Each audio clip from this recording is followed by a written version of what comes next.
Amigas y amigos, cada día creo más en la necesidad de dialogar. La gravedad de la crisis lo impone.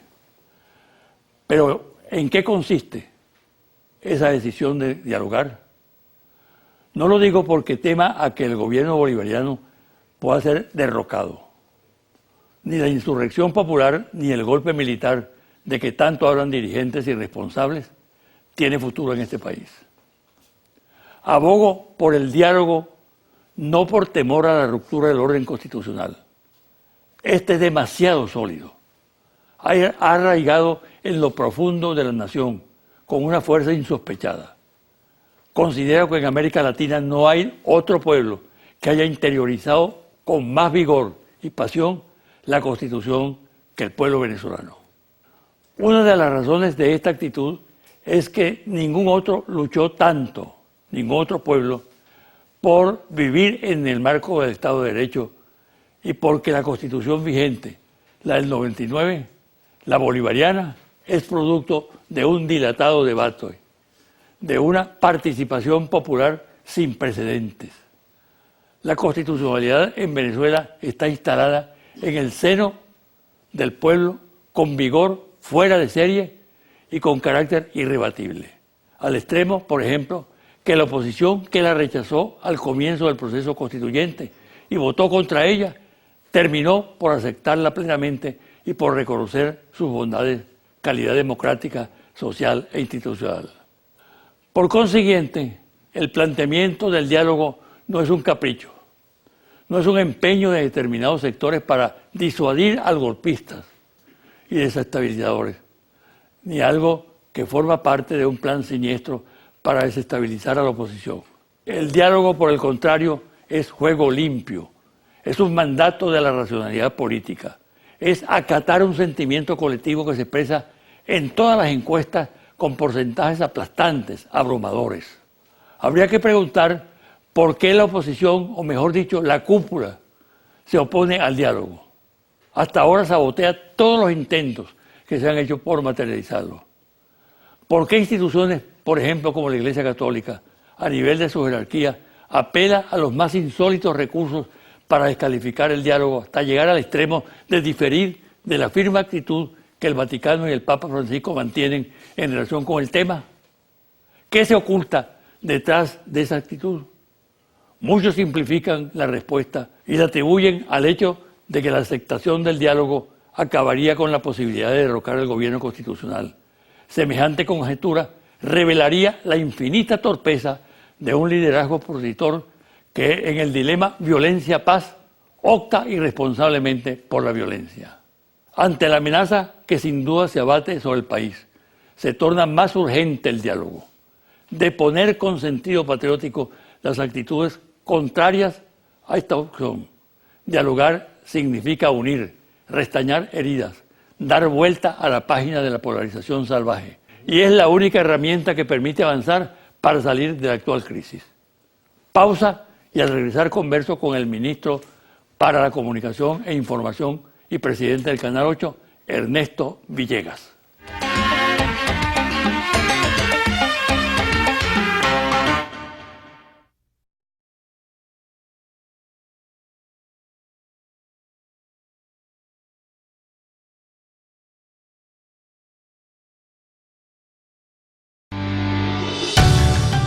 Estás viendo José Vicente Hoy.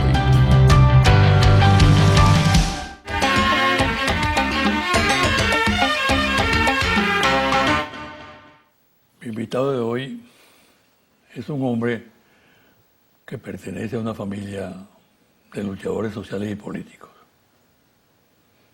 Su padre, sus hermanos se han destacado en la política, en las luchas sociales y particularmente en la actividad periodística.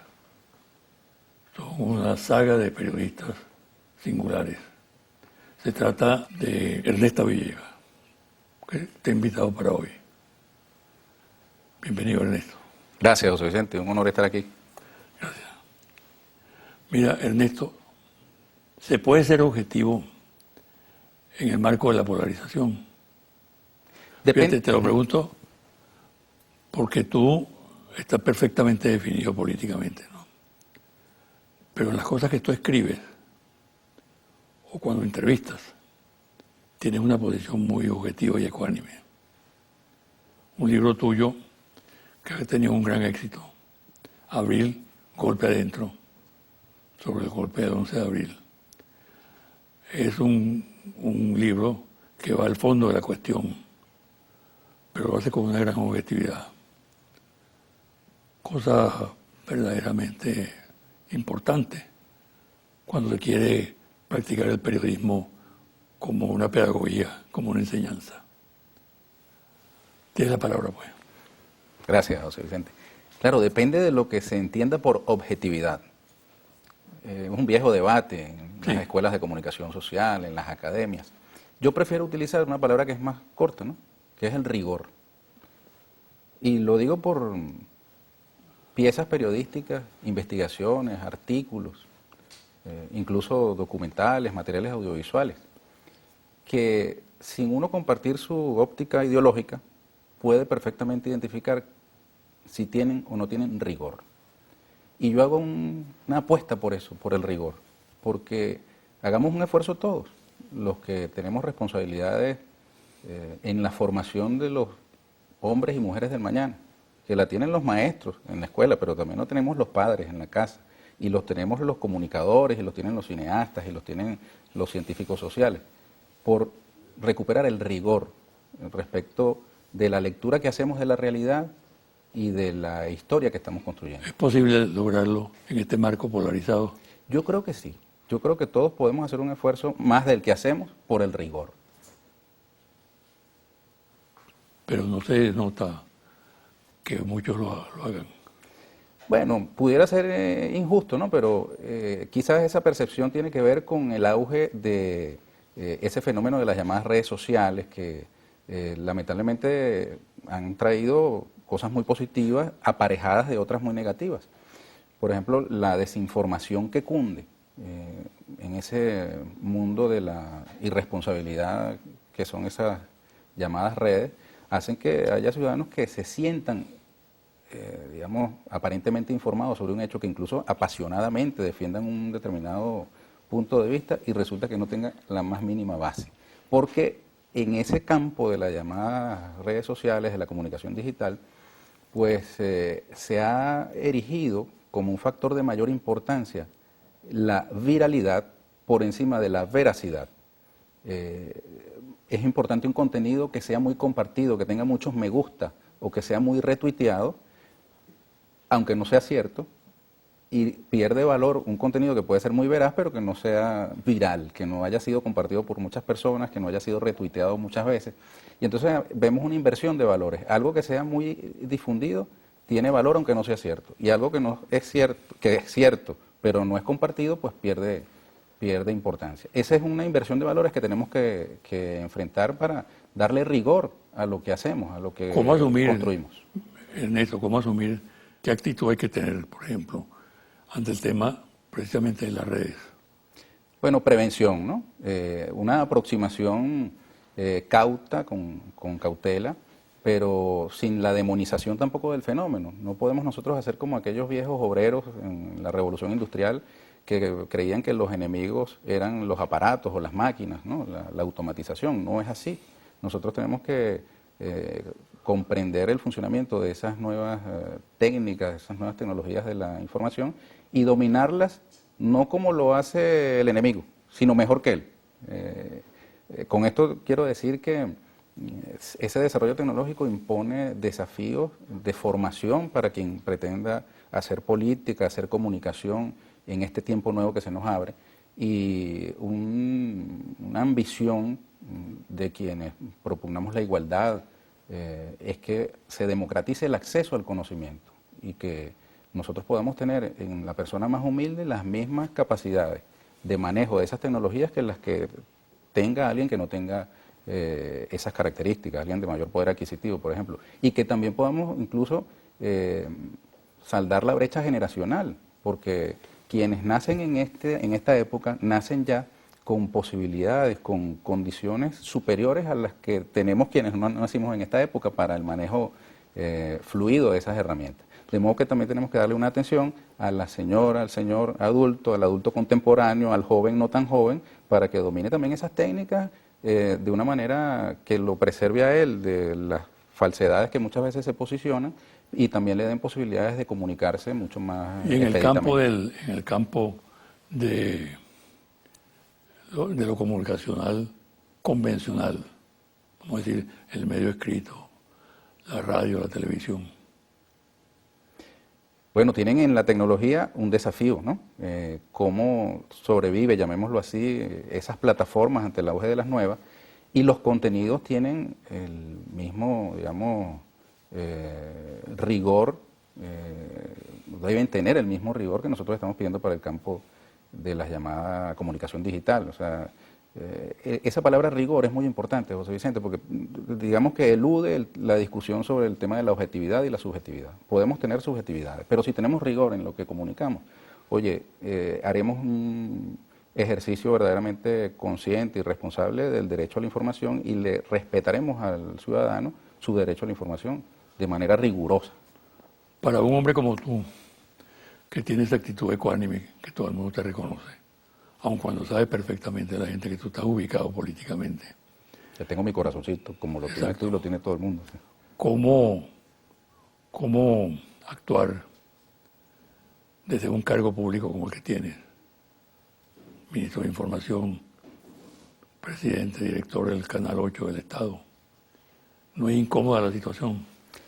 Yo no diría que es incómoda, sino que tiene sus particularidades distintas. Yo, por ejemplo, como lo tuvo José Vicente Rangel siendo vicepresidente o ministro de la Defensa, tiene un rol que cumplir en la sociedad en un momento determinado.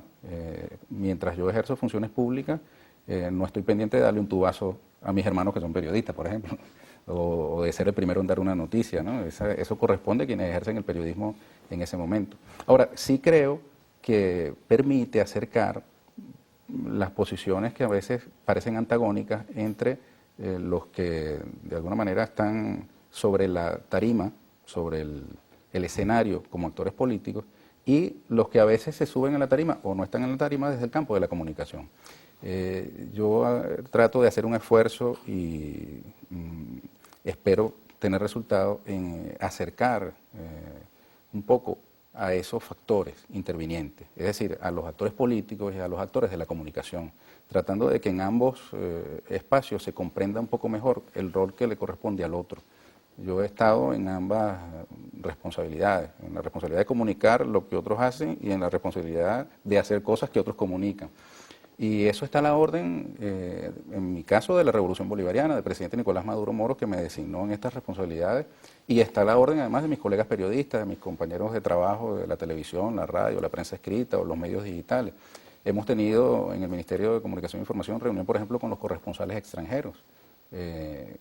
Los citamos y nos hemos encontrado en el marco de nuestras diferencias. Primero reconociéndolas, cosa que yo creo que es importante, porque además del diálogo, que es un valor importantísimo y natural en una sociedad democrática, está el principio del reconocimiento mutuo. Si dialogamos pero no nos reconocemos, estamos, digamos, haciendo la tarea incompleta. Tenemos que partir de un reconocimiento y tenemos que reconocer que los actores políticos tienen una tarea que cumplir, que merecen respeto, y tenemos que entender que los actores de la comunicación tienen una tarea que cumplir que merece también respeto. Sobre esa base de reconocimiento mutuo podemos encontrar unos ámbitos de trabajo común en el marco de nuestras diferencias. Yo veía en el marco de la Expo Venezuela Potencia 2017 esta demostración de las fortalezas y potencialidades de la economía venezolana. Oye, la confluencia de actores en el campo de la economía que no necesariamente comparten absolutamente todos sus postulados ideológicos, pero que pueden encontrar un campo de trabajo conjunto, de mutuo beneficio para el país, para sus respectivas iniciativas, para el futuro democrático de Venezuela. Eso mismo también, pienso yo, debemos hacer en el campo de la comunicación. Ernesto, ¿tiene el Estado y el gobierno venezolano política comunicacional? Sí la tiene. Hay la impresión en muchos sectores, unos interesadamente, otros que sí creo que lo expresan porque creen que es así, que el Estado como tal o el gobierno como tal no tiene una política comunicacional. Bueno, yo parto de lo siguiente. Yo asumo la responsabilidad absoluta, plena y total de lo bueno, de lo malo, de lo que hacemos bien, de lo que hacemos mal, de lo que dejamos de hacer en el campo de la política comunicacional. Yo no eludo mis responsabilidades. ¿Qué hacen siendo mal, por ministro. ejemplo? Mira, yo creo que nosotros no comunicamos bien las cosas numerosas y positivas que hacemos desde el gobierno bolivariano. ¿Por qué? Teniendo tantos recursos. Porque son además demasiado frecuentes, forman parte muchas veces del paisaje, pero ocurren cosas a un ritmo tan acelerado que una noticia tapa la otra. No pasa como ocurría en el pasado, que una noticia duraba una semana. Aquí tenemos, no a diario, José Vicente, cada hora o cada minuto una determinada acción que lamentablemente, sobre todo en el espacio finito de la comunicación, viene a solapar otra. Entonces, en ese universo, muchas veces la labor, y algunos hablan incluso del posperiodismo, ¿no? Muchas veces la labor del comunicador es poder seleccionar de la abundante información aquella que es realmente valiosa, porque ahora lo que hace es sobreabundar. Incluso muchas veces se estima que las nuevas formas de censura vienen dadas no por la supresión de una determinada noticia, sino por su dilución en un océano de datos frente al cual el ciudadano común y corriente se ahoga. La acción de gobierno es un poco así, lamentablemente, en el sentido, lamentable y favorablemente y afortunadamente. Aquí tenemos ministros trabajando toda hora, tenemos instituciones del Estado, tenemos el poder popular, gobernaciones, alcaldías que están permanentemente demandando del sistema bolivariano de comunicación e información cobertura diaria. Y tenemos una cultura que yo me he propuesto, por instrucción del presidente Nicolás Maduro Moros, tratar de ir sustituyendo por otra, que es la cultura de la transmisión en vivo. Ahora, tenemos una demanda de transmisiones en vivo permanentemente de funcionarios de todo nivel, con hechos muy importantes todos, pero lamentablemente el tiempo es finito, el día tiene todo 24 horas, ¿no? Ante hechos concretos o realidades concretas, como el caso del desabastecimiento, la inseguridad, la inflación, ¿cómo se maneja el gobierno frente a estos temas? Porque la impresión que hay es que hay un vacío informativo, que hay un desconocimiento, que hay una situación en la cual el ciudadano está confundido, se alinea rápidamente en torno a alguna posición radical de descalificación total de la obra de gobierno o simplemente se inhibe. ¿Cómo llegarle al país en estas circunstancias de emergencia que vive Venezuela, ¿no? Bueno, tú lo estás diciendo, no vivimos circunstancias convencionales y las respuestas ante las circunstancias no convencionales no son convencionales o no deberían ser convencionales. Yo siento que tenemos que superar esas circunstancias para que podamos exigirnos también una respuesta convencional. Mi aspiración como ciudadano, como comunicador y como además militante de la Revolución Bolivariana es que nosotros tengamos la máxima y permanente información a disposición del ciudadano. Pero entendemos que también la información es utilizada como un arma en estos tiempos de guerra psicológica, de campañas contra la nación venezolana. Y entonces el manejo de la misma información pasa a ser un asunto sensible. No es un asunto baladí, secundario, se pone dentro de las consideraciones de lo que se conoce como la llamada guerra no convencional.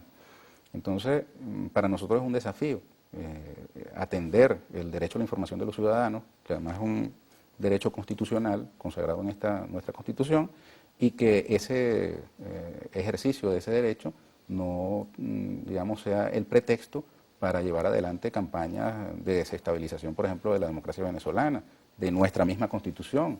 El uso de la información como arma de guerra, como arma psicológica, no debe ser, digamos, aceptable para ningún venezolano que respete y ame a su país. Dentro de eso que tú estás diciendo, ¿cómo ubicarse frente a datos como los siguientes? Las colas por el desabastecimiento, que son evidentes, que son visibles permanentemente. El asesinato y el secuestro de personas, también evidente en cuanto a que realmente el temor se apoderó de la sociedad. ¿Qué puede hacer la comunicación? ¿Qué puede hacer el Estado? ¿Qué puede hacer el gobierno para explicar racionalmente a la colectividad lo que está ocurriendo? No mentir He escuchado incluso funcionarios que dicen que las colas no sirven, que la gente lo que hace es actividad social en las colas, ¿no? Y se distrae. O gente que niega la gravedad delictiva del país, ¿no?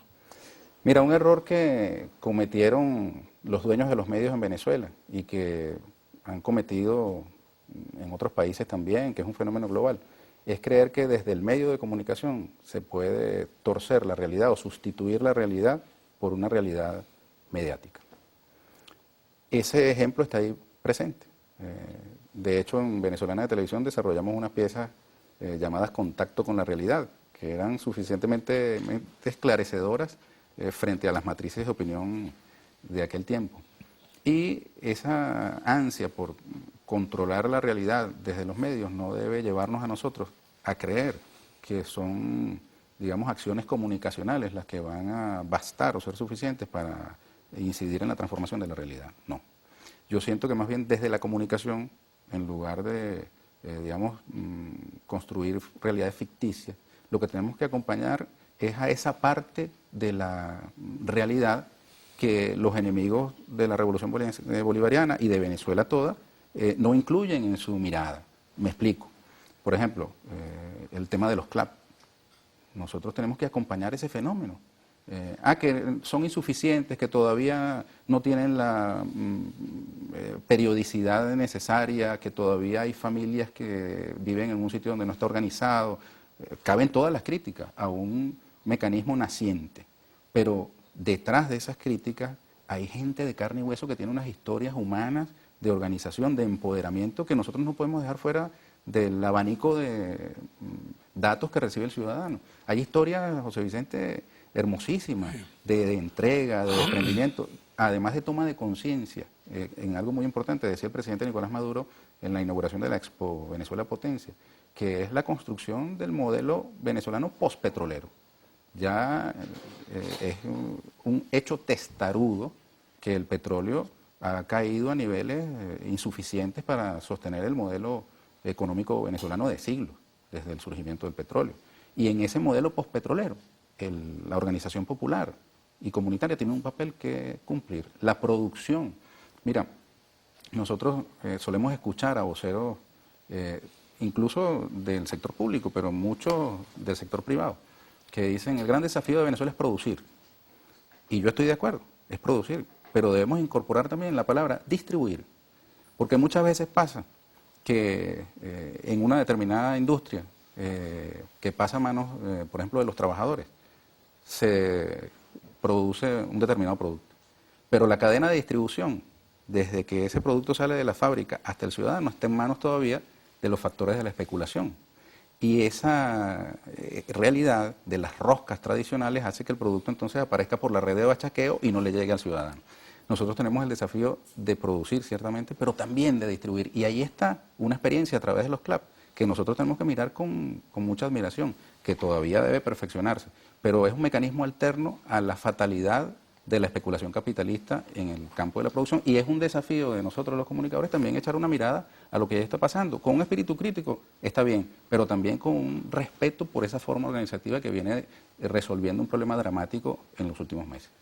Vamos a hacer una pausa, Ernesto, y al regresar vamos a hablar de qué manera asume el Estado y el gobierno venezolano en el marco de la cuestión comunicacional, que es fundamental en esta etapa, la agresión que hay internacional, orquestada desde luego en el interior del país.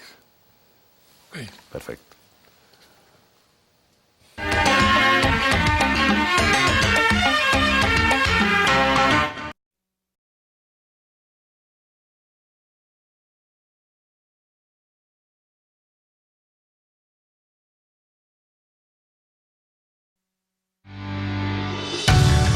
Estás viendo José Vicente Hoy.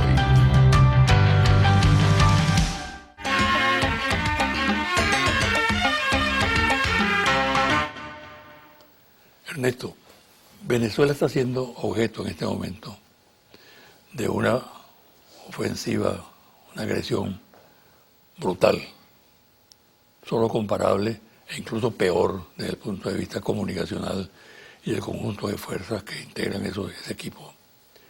Peor a lo que ocurrió en Guatemala con el derrocamiento de Arban, en Chile con el derrocamiento y el asesinato de Allende, Irak, Libia y otros casos. Es patética la situación. Yo le concedo la gravedad que tiene en este momento. Y creo que es un deber, una responsabilidad, alertar al país de que estamos enfrentando una situación extremadamente grave. Tú como ministro de un cargo tan importante como la información y la comunicación, porque hoy en día gran parte de la guerra es en ese territorio. ¿Cómo reacciona frente a eso? Bueno, con pasión, José Vicente. Nosotros tenemos una constitución. Y esa constitución nos obliga desde su artículo 1. Nos dice, la República Bolivariana de Venezuela es irrevocablemente libre e independiente y fundamenta su patrimonio moral y sus valores de libertad, igualdad, justicia y paz internacional en la doctrina del libertador Simón Bolívar. Eso nos compromete a todos los venezolanos y venezolanas, incluso aquellos que no se hayan leído todavía el artículo 1. ¿Y la quinta columna? Incluso esa quinta columna la compromete. Por eso es tan grave el que haya venezolanos que de manera aparentemente normal estén clamando abiertamente y desde tribunas públicas por una intervención extranjera en Venezuela. Es verdaderamente grave. El presidente Nicolás Maduro ha pedido incluso que los poderes públicos se pronuncien sobre este tema con contundencia. Eso no lo pueden hacer en otros países. En ninguna parte del mundo se vería algo como eso, José Vicente. En ninguna parte del mundo. Y revela además el desespero que hay en un liderazgo político al cual el país no se parece. O sea, Venezuela no se parece a la dirigencia que hoy está pidiendo la intervención extranjera. Y cuando digo Venezuela me refiero a los chavistas y a los que no son chavistas. O sea, la oposición venezolana no es eso. Yo tengo amigos, familia que es de oposición y no se imaginan una postura como la que están teniendo estos que pretenden ser sus dirigentes. Allí hay un hervidero de ambiciones personales, grupales. Mira, que si llegara a ocurrir el supuesto negado de que logrando una intervención extranjera en el país, que no va a ocurrir porque no lo permitiremos, pero llegaran ellos a controlar el poder momentáneamente en el país, lo que pasó con Carmona se quedaría en pañales. Porque estos señores, mira, tienen tal cantidad de rencillas entre sí, no logran ponerse de acuerdo, no tuvieron en el año 2016, que tenían infinidad de herramientas a su mano, no pudieron ponerse de acuerdo, prevalecieron los intereses grupales y ahora se muestran en la misma tradición malinche, esperando que del exterior vengan las soluciones que no lograron ni lograrán ellos establecer en nuestro país. Oye, la verdad es que están dando un muy mal ejemplo. Se encuentran, se topan con la mayoría de los venezolanos que queremos resolver nuestros problemas nosotros, no que vengan desde el exterior a imponernos supuestas soluciones, que no hacen sino menoscabar la venezolanidad, no es al chavismo. Es más, yo me atrevería a decir aquí un ejercicio de exageración pedagógica, José Vicente, que un escenario como ese que ellos están planteando convendría porque haría más robusto todavía el chavismo. Sería el desencadenante histórico de una nueva etapa de la revolución bolivariana de consecuencias incalculables. Pero nosotros no queremos pasar por un trance como ese, porque es sumamente doloroso para el principio fundamental de la soberanía de la patria. Ahora, una precisión, Ernesto. Hay planes de defensa de la Fuerza Armada Nacional. Hay planes de las sociedades, del partido, del PSUV, del gobierno, en el campo civil, las organizaciones sindicales, de defensa del país, de respuesta a esa agresión que está en marcha. Ahora, comunicacionalmente, tú que eres el funcionario fundamental en ese orden, ¿qué hacer? ¿Cómo manejarse en estas circunstancias? Bueno, obviamente no voy a incurrir aquí en revelaciones indebidas. No, por supuesto. Porque incumpliría con mi deber, ¿no? Pero lo cierto es que nosotros estamos tomando las acciones necesarias para garantizar la capacidad comunicacional de la Revolución Bolivariana, del gobierno legítimo de la República Bolivariana de Venezuela en cualquier circunstancia, desde cualquier lugar, en cualquier escenario. Eso va a estar garantizado con las acciones que hemos venido tomando, que se han venido tomando durante años y que ahora han de ser reforzadas muy inmediatamente. Nosotros tenemos convocado, José Vicente, un evento para el 29, 30 y 31 de este mes en el Teatro Teresa Carreño que se llama Venezuela Digital, donde vamos a estar discutiendo con expertos nacionales e internacionales los desafíos de la comunicación en este momento de auge de la comunicación digital. Y uno de los temas que vamos a tocar en ese asunto tiene que ver con el auge de la comunicación digital desde la perspectiva de la soberanía nacional, que lo tiene el general Márquez Martínez, uno de nuestros ponentes. Vendrán también otros expertos que estarán disertando sobre entretenimiento y comunicación digital, sobre educación, conocimiento y comunicación digital, sobre periodismo y comunicación digital, política, soberanía y comunicación digital. Y ciertamente la soberanía no es una condición suficiente para resolver los problemas que tenemos hoy concretos, que aquejan a la familia venezolana. En el campo ya tú lo mencionabas, del abastecimiento de alimentos, de la prestación de servicios públicos, de la seguridad ciudadana. No es suficiente con tener soberanía para resolver esos problemas, pero sí es indispensable. Para resolver esos problemas es indispensable que se materialice cada día el artículo 1 de la Constitución, porque si no, cada uno de esos problemas se agravarían a extremos insoportables para la sociedad venezolana, incluso para el continente. Una desestabilización de Venezuela, José Vicente, como producto del desencadenante de una intervención extranjera, terminaría repercutiendo en todo el continente latinoamericano. Y yo hago más bien un llamado a que en lugar de estar soñando con escenarios como ese, nos demos cuenta de los desafíos que como venezolanos, sin distingos ideológicos, y como latinoamericanos hoy tenemos ante el surgimiento en el mundo de una amenaza común a todos nosotros, que es el segregacionismo, el supremacismo, esas tesis de, la era cavernícola de la política, que lamentablemente han venido entronizándose en el mundo y que nos amenazan a todas y a todos. Mira, nuestros compatriotas venezolanos que están por el mundo, que han decidido correr suerte, establecerse en otras partes, que por cierto, donde ellos estén está la patria. O sea, la patria no está solamente en este suelo. Donde haya un venezolano, está presente nuestra patria y nos importa y nos duele. Esos compatriotas venezolanos están viendo y van a ver el colmillo de una regresión en los derechos civiles y políticos de los migrantes, por ejemplo. Y frente a ese fenómeno, nosotros tenemos que estar prestos a encontrar puntos de encuentro, incluso con factores de la política continental con los que no necesariamente comulguemos absoluta y totalmente. Ahí entramos los latinoamericanos, independientemente de la corriente ideológica que tengamos, porque es una afrenta a nuestras soberanías nacionales, a la igualdad de la especie humana en todo el planeta. De modo pues que en lugar de estar apostando al intervencionismo, deberíamos estar apostando los venezolanos y venezolanas a la unión nacional, a que nos unamos frente a esos desafíos que se nos vienen con el mundo que está surgiendo hoy día, y a fortalecer nuestra soberanía, a fortalecer la economía venezolana. Y vemos en la Expo Venezuela Potencia que tenemos un país que, como decía el presidente Nicolás Maduro, comparándolo con el equipo de béisbol venezolano que participó en el Clásico Mundial de Béisbol, oye, tiene que tener unas condiciones psicológicas que le aporten el plus para la victoria.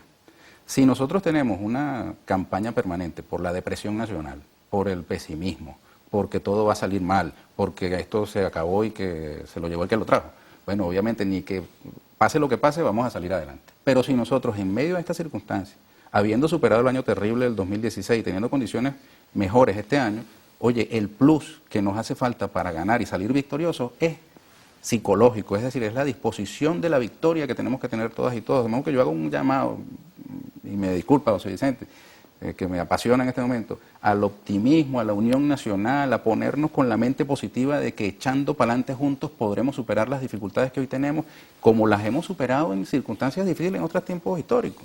Hoy tenemos que apostar todos de buena fe a que Venezuela eche para adelante. Y aquí estaremos juntos, en cualquier escenario, en cualquier circunstancia, estaremos todos juntos. Independientemente de nuestras discrepancias, hay un país que merece que nosotros le echemos un camión para salir de las dificultades y entrar en un escenario completamente distinto al que hemos vivido, con una base muy importante que es el legado de Chávez. Mira, nosotros tenemos dos pilares fundamentales, Chávez y la Constitución. Con Chávez y nuestra Constitución mira, tenemos un punto de partida tremendo. ¿Por qué será que los venezolanos, por ejemplo, tienen hoy día como una opción ir a probar suerte en otro país? Porque aquí tenemos un sistema educativo que permitió que miles y miles de venezolanos obtuvieran un título universitario sin pagar medio. Porque la calidad de la educación venezolana, por más de lo que se hable, es una calidad extraordinaria y nuestros profesionales son profesionales de primer orden. De modo que tenemos una base, un punto de partida tremendo. Y ese punto de partida tenemos que aprovecharlo con condiciones objetivas, ciertamente, pero también con condiciones subjetivas, psicológicas, nacionales, que nos permitan la victoria. Y estoy seguro de que las tendremos. Yo te respaldo en esa posición. Creo que es la posición de la actitud de la mayoría de los venezolanos. Así es. Cuenta conmigo. Gracias. Con este programa para desarrollar ese proceso, ¿sabes? Gracias. Muchas gracias. Una pausa y al regresar, los confidenciales.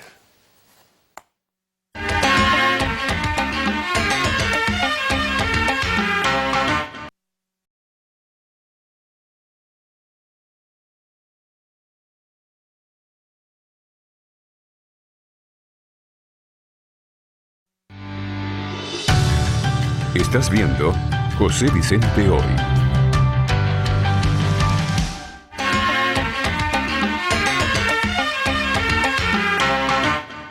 Y ahora, los confidenciales. Las nuevas acciones antidelictivas de la OLP en diversas zonas del país cuentan con la participación de efectivos de la Dirección General de Contrainteligencia Militar, DIGESIM, que viene actuando utilizando prácticas violentas en las barriadas populares. Sus miembros utilizan máscaras, supuestamente con la finalidad de provocar miedo en la población. Las quejas de la colectividad se acentúan y aumentan las denuncias de abusos y de violaciones de los derechos humanos. El Ministerio de la Defensa debe investigar las denuncias y evaluar las consecuencias para la institución armada. De acuerdo a expertos en la materia, las denuncias sobre la interceptación a través de sofisticados equipos de comunicaciones de los ciudadanos en el mundo que realizan la CIA y otros organismos de seguridad e inteligencia de los Estados Unidos constituye la más flagrante violación de los derechos fundamentales ocurrida hasta ahora. El hecho ha sido aceptado por los involucrados, por altos funcionarios de la administración norteamericana y se considera en los medios de inteligencia que los Estados Unidos han perdido el control del manual de armas cibernéticas. Los dispositivos operan para espiar a través de teléfonos, ordenadores, televisoras, a cualquier persona o institución pública y privada en el mundo. Jesús Torrealba, ex coordinador general de la MUD, se siente objeto de una gran injusticia por parte del liderazgo partidista de la MUD. Atribuye particularmente a Capriles Radosky la manera como fue apartado del cargo que ejercía y señala que no se explica que la Mayora prosperara cuando la dirección de Primero Justicia, Acción Democrática y Un Nuevo Tiempo decían estar en contra de ella. El estado de ánimo de Torrealba es de frustración, más que personal, en función del proyecto opositor que él liderizó. En una reciente declaración deslizó el siguiente comentario crítico. Comillas, la MUD debe decirle al país qué tipo de gobierno va a establecer. Cierra comillas. Precisamente este es uno de los aspectos más polémicos de la alianza, ya que hasta ahora la falta de definición programática determina que en el caso de acceder al gobierno no hay definición sobre el gobierno que tendría Venezuela. Una información proveniente de buena fuente. La venta de 4 embarcaciones que fueron detenidas por autoridades militares por contrabando de combustible y drogas en el área del Golfo de Paria. La venta la efectuó la comandancia de la unidad militar del área, pese a que varios subalternos aconsejaron que no se hiciera la operación. La denuncia de este acto de corrupción y otros de contrabando de combustible la efectuaron 2 efectivos militares ante los órganos jurisdiccionales e inspectores competentes, sin ningún resultado hasta ahora. Más bien, ha habido una reacción interna solicitando sanciones para ellos. Definitivamente, para la elección de gobernadores comenzó la zafra. Ya los partidos de la MUD empiezan a escoger posibles candidatos, pero las aspiraciones se desbordan. Primero Justicia aspira 17 gobernaciones, Acción Democrática 12, Un Nuevo Tiempo 10, Voluntad Popular 10 y así sucesivamente. Una de las gobernaciones más codiciadas es Miranda, la cual a la vez es la más polémica.